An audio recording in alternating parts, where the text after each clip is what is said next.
Well, as I mentioned off the top of the show, Maggie, we're going to talk about Nigeria, and we're going to meet a young lady in just a couple of moments. But often when I'm traveling and doing the stories and meeting the people in interviews, I'm often asked to speak.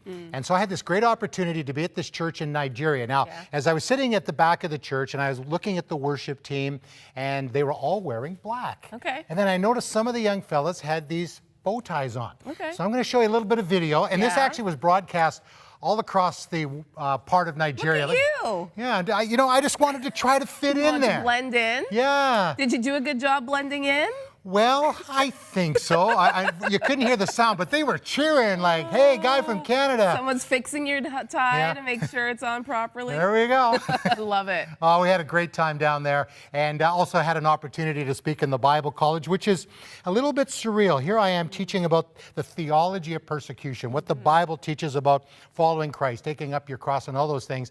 And here I am, from Canada. I haven't undergone that kind of persecution, certainly not difficulties. We all do that. But a lot of these people are paying huge prices. They're living it. They're living it. So one of the people we met, and we had to change the name, we're calling her Lina, 13 years old, and she was living in a community where, there were a few Christians.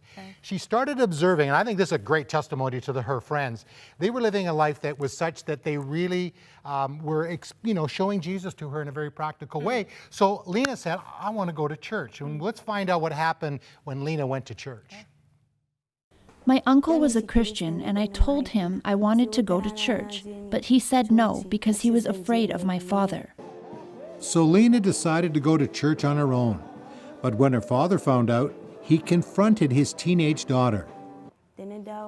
He was very angry after he found out I went to the church, and he beat me severely, to the point that my body was in pain and swollen because of the beating that I got from my dad. Your father, he said he loved you, but he beat you up, and he threatened to kill you with a sword. How did you feel? I was very upset and surprised by my father's attitude because I knew he loved me, but he changed and now he wanted to kill me. I was angry and discouraged. I wanted to become a Christian, but I wasn't sure because it might cost me my life.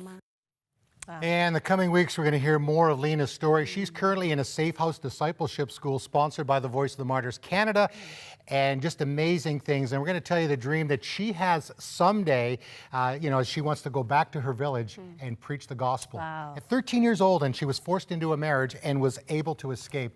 I was so inspired by this young lady.